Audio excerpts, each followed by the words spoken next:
And I do want to switch gears a little bit and get to another major story and some updates out from the war in Gaza between Israel and Hamas. Let's take a live look out there in Gaza. An Israeli airstrike killed 27 people in central Gaza. That happened on Sunday. According to reports from the Associated Press, most of those killed were women and children. The U.S. increasing pressure for a ceasefire as that war between Israel and Hamas approaches its 8th month. Fox's Lucas Tomlinson, he's at the White House and has the latest.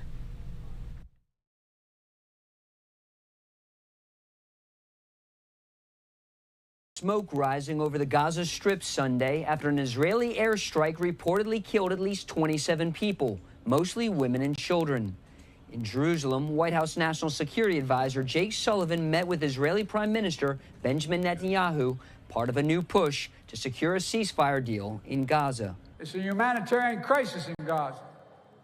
That's why I've called for an immediate ceasefire. During a commencement address at Morehouse College in Atlanta, President Biden said his administration is working on a deal to end the fighting altogether and build a lasting and durable peace as the war between Israel and Hamas nears its 8th month. What's happening in Gaza and Israel is heartbreaking. On Fox News Sunday, House Republican Conference Chair Elise Stefanik, speaking from Jerusalem, blasted the Biden administration's decision to curb delivery of some weapons to Israel. We want to make sure Israel has all the resources, no equivocation when it comes to eradicating Hamas. Senate Democrat John Fetterman also reaffirmed his support for Israel. I think it's important that America stands with our very, very critical ally. A member of Israel's war cabinet and a key rival of Israeli Prime Minister Benjamin Netanyahu has threatened to quit if Israel doesn't come up with a better plan for Gaza. At the White House, Lucas Tomlinson, Fox News.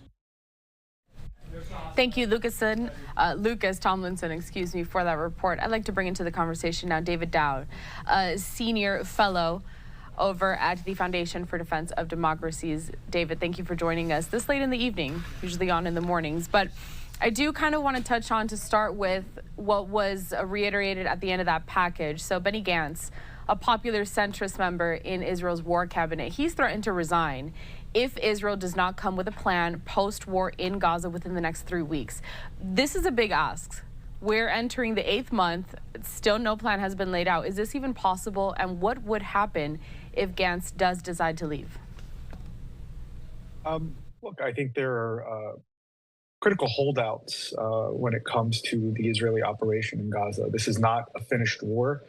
The idea that a ceasefire can be achieved now and that a proper day-after plan that would satisfy Israel's security needs could be put into effect is fanciful. This is why Minister Gantz actually did not ask for that. He's asking for something that would resolve the outstanding part of Gaza, which is Rafah, put an end to Hamas's rule and Hamas's presence, at least as an organized military force as we understand it now in Gaza, and return the hostages. Now, the issue is, as you noted, if this is achievable or not.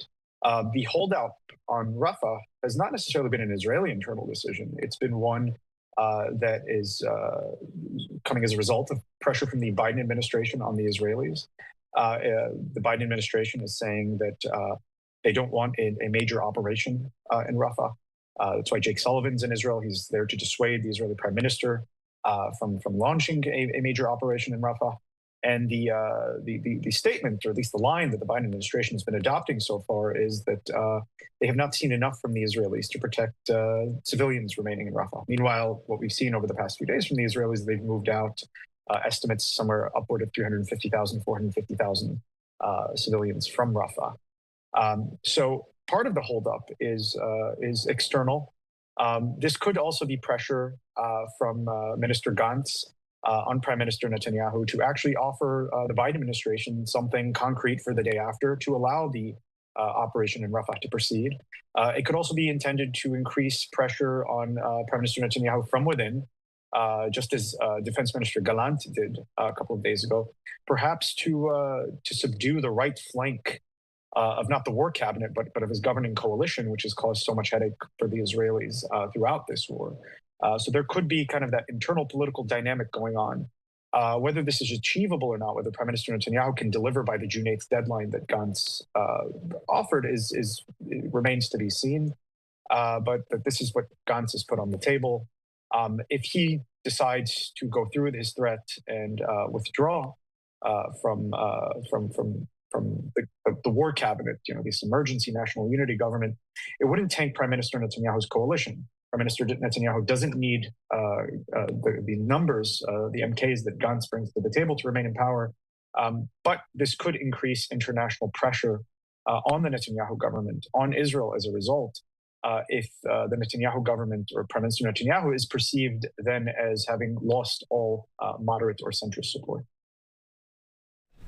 I kind of want to continue on this tangent with the Prime Minister's response, because this, we don't know. It remains to be seen what he's going to do. As you said, he really has a tight grip on what he wants to do next, and he's not really falling under all this pressure, even though there is a lot, especially from the Biden administration. So what do you think we will be able to see? And maybe just recap on what we have seen from Netanyahu through these past few months. Has he given into any of this pressure at all? Is he still just focused on his own idea of what should happen post-war?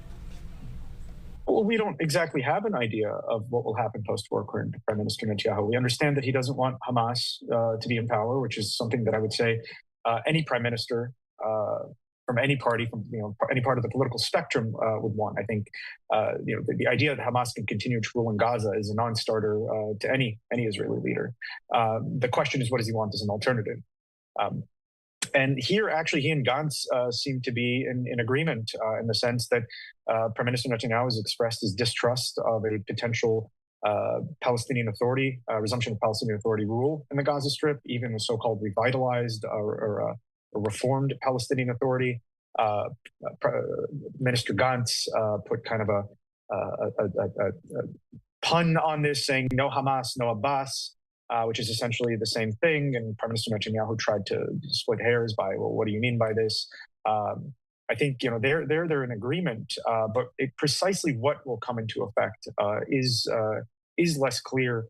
This doesn't just depend on the Israelis, by the way. The Israelis do need partners to run Gaza. They have offered suggestions that there could be an Arab condominium that could come in that could help rule Gaza. This has been dismissed out of hand by countries like the UAE, Egypt as well. So it's unclear what will happen precisely. What is clear, though, is what Israel doesn't want, and that is to have Hamas continue to rule. From within Israel's Prime Minister Netanyahu's own Likud party, Defense Minister Gallant said the other day that he wants the Prime Minister to commit that the day after the war will not see either Israeli military or civilian rule over Gaza, at least in the prolonged sense. Prime Minister Netanyahu did not commit one way or another to that. So the day after vision remains unclear. And I think probably from Prime Minister Netanyahu's perspective, if I may try to read his mind here, a lot of this depends on what will happen with Hamas to begin with. Speaking of this vision for post-war, that we don't really have a clear one, especially from the Prime Minister's point of view, I want to pull up some footage, and you mentioned it a little earlier today. National Security Advisor Jake Sullivan, he's there meeting with Bibi Netanyahu and also the Israeli president.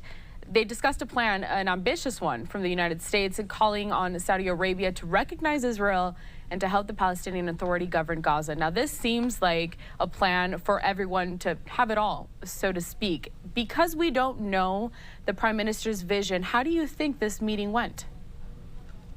Unclear. What we know, at least from prior reports prior to the meeting, was that this meeting was intended to dissuade Prime Minister Netanyahu from entering Rafah for all the reasons we mentioned earlier. Jake Sullivan was in Saudi Arabia just prior to coming to Israel. As we know, prior to the onset of the October 7th war, there was talk of an imminent Israeli-Saudi peace treaty, normalization treaty, something akin to the Abraham Accords between Israel and the UAE. There has been talk even in recent weeks of, and that was preconditioned, by the way, back then even, on some movement towards negotiation with the Palestinians, towards some kind of self-rule. The Saudis have taken a much more clear stance in recent months. They're demanding movement towards a two-state solution. This has also been the Biden administration's position. since October 7th, they've made more of an emphasis on pushing towards a two-state solution. And it seems increasingly that the Saudis, probably with support from the Biden administration, are trying to link lack of entry into Rafah into a Saudi-Israeli peace deal, perhaps to sweeten the pot for the Israelis, so to speak. This, to me, does not seem. It seems like a non-starter. There's virtual consensus, at least for the time being, within the Israeli political echelon, from the labor stalwart like President Herzog to a centrist like Benny Gantz, to the right wing, or at least the moderate right wing, as represented by Likud, that a Palestinian state is not it's not in the works for now. It's not something that the Israelis want to pursue now because the level of distrust that October 7th created. So a trade-off of Rafah for a Palestinian state plus Saudi peace deal seems like a non-starter. Beyond that, I mean, let's be honest here. Israeli-Saudi ties, at least in the clandestine sense, have been going on for at least a decade. They have a joint foe in Iran. These countries are not at war. So it would be nice, I think, from the Israeli perspective, it would be a nice addition to the array of countries with which it has peace in the region to have Saudi-Israeli normalization would be critical. But it would not be as vital as it is to enter Rafah. If Rafah is not entered, if the remaining battalions of Hamas in Rafah are not defeated and dismantled, then Hamas has a nucleus from which it and its regional partners, including Hezbollah, Iran, the rest of the resistance axis, can rebuild this entity, and not just this entity, but Palestinian Islamic Jihad and the other allied terrorist groups with Hamas. And in a number of years, we'll be where we were on October 6th, the day prior to the tragic attack on southern Israel. So from the Israeli perspective, I think that however important the Saudi peace deal is, and however Rafah may seem minuscule right now, in the long term, Rafah is the more important option. These conversations are so difficult to have or to get to a consensus because we've been having them for months, and still without that clear vision, as you mentioned, from the prime minister, everything is kind of woulda, coulda, shoulda. This may happen, this may not happen. So perhaps this pressure from his work cabinet members, maybe in 3 weeks we'll see some changes, but who knows at this point.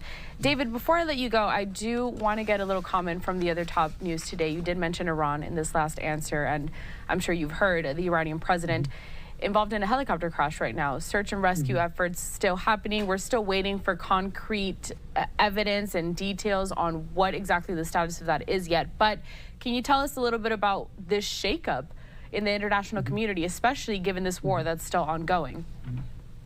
Look, I think it's important to understand that the president and I think it was also the foreign minister of Iran, Hossein Amir-Abdollahian, reported missing in this crash. It seems to have been caused by technical errors, technical difficulties, plus poor weather. It doesn't seem to have been the result of foul play.